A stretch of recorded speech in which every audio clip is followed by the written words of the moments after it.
Welcome to Subramani. A lot is spoken about the sitting through tough times of panic and to make money in equity markets.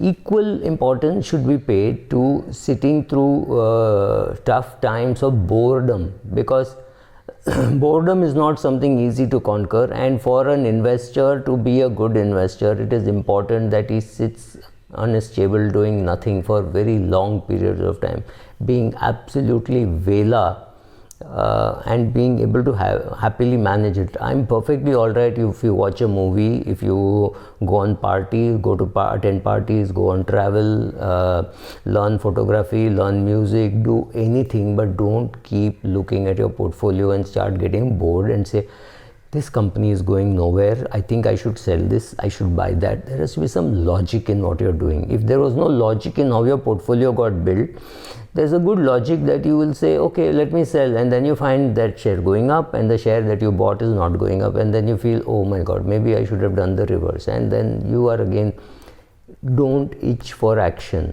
Because I see fund managers also doing that. Fund managers will justify saying, no, the weight of that company was going up too much, so Supra, I had to sell this and buy that. Makes no sense for the end investor. If you are an absolute return investor like I am, or anybody should be, you should be worried about what is the absolute return that you get on your weighted average of your portfolio, right? If you have 30% in equity and 70% in debt, what is the weighted average return of that portfolio is more important than anything else. But that I can see only to you as an individual investor. Fund managers behave far more irrationally than individual investors, and they will justify saying, Supra, it's very difficult, my board does not understand, my trustees don't understand why I am doing this, I can't take so much risk, it is other people's money, whatever it is. If you are managing your own money or whether you are managing somebody else's money, understand that boredom hits you. You look at a share and you have bought it long back and it is paying decent dividends, it's giving you decent growth, that industry is growing at a particular pace and you're happy with the growth. That's not enough for a fund manager to hold it. He will find some reason and say, oh no, but I need to increase the number of companies in that sector, so I have to reduce this and increase some other company's weightage. Typically it's like telling you that I had to sell Wipro and buy Silverline, and therefore this is the portfolio diversification which we achieved. Well, people will do that. I'm not talking about why fund managers diversify, but I'm talking about why fund managers get bored with some of their own holdings, why individual investors also get bored with their own holdings. Like I have always said, my portfolio creation is a process which is present continuous. I will keep buying, I will keep selling, but my transaction in my core portfolio is very rare. And even let's say I have got 30,000 shares of a particular company and I think, oh, the company is overpriced or something, I'll go and sell 500 shares. I will not sell 30,000 shares. I'll just put some money, some shares into the market, sell it, and then wait to see how the market reacts.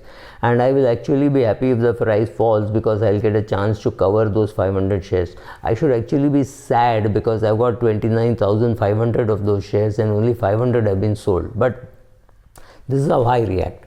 Now, when I find that I bought a share in 1977 or something which I've inherited from my father bought in 1957, right? So I just look at it and saying, okay, what is the return that they're giving me? They're giving me 13% return CAGR without dividends, and about 14, 15 or maybe 18% with dividend reinvestment, whatever, TRI. And then I look at it and say, can I do better? The answer is most times no. That company is the best company, it is already there in a particular metal which you are chasing, and that's fine. The company has not changed character much, so I would just stick to it. Right? It is paying my dividend, my dividends are enough to cover my household expenses. Why should I sell the share? I don't see any reason, except that the markets are screaming saying, oh, but this FMCG stock is not doing as well as that FMCG stock.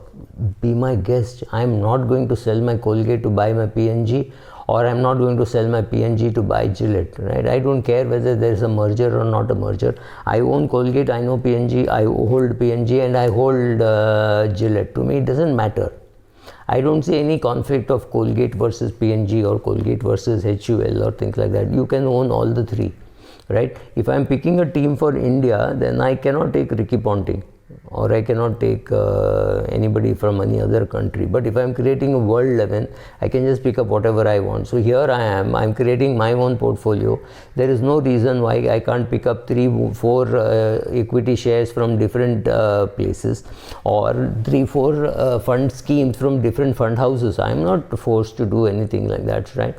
So I sit and I just sit and sit and sit. So a share which I bought in 1986 would still be in my portfolio, which is 35 years, and something which I bought in 1977, which would be what, 23 plus 21, 45 years, 44, 45 years, that would again be in my portfolio. And my only thing is it paying dividend? I don't even see the balance sheet of Siemens, of Colgate and P&G, of Nestle. I'm saying, okay, they're doing well.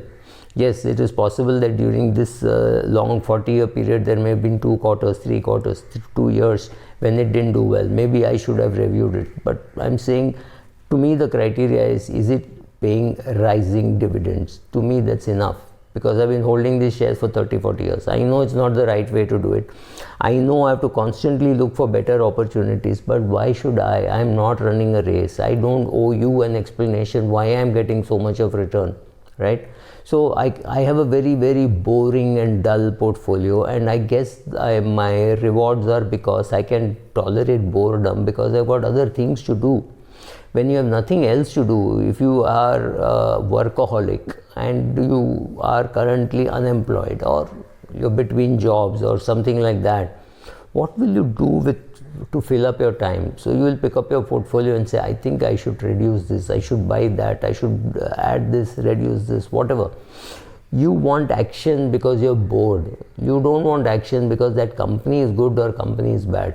This is a good telltale sign that you need to have a full-time job or full-time hobby. I mean, maybe you travel, I'm fine with that, but something which will keep your mind away from looking at your portfolio on a daily basis, worrying about the components of each, right? Don't do this. It will only hurt your portfolio. It does not help you at all. Then you will say, oh, maybe I should have kept this in this fund, this Supra, but this treasury fund or this cash fund is giving better return than that. You're going to keep 50 lakhs for 6 months or 3 months or 2 months. How does it matter what is the return that you have got in the past? What you have to worry is what you're going to get in the future, and that doesn't look very bright for a bond fund, right? Make up your mind on all those things. Be clear about what you want.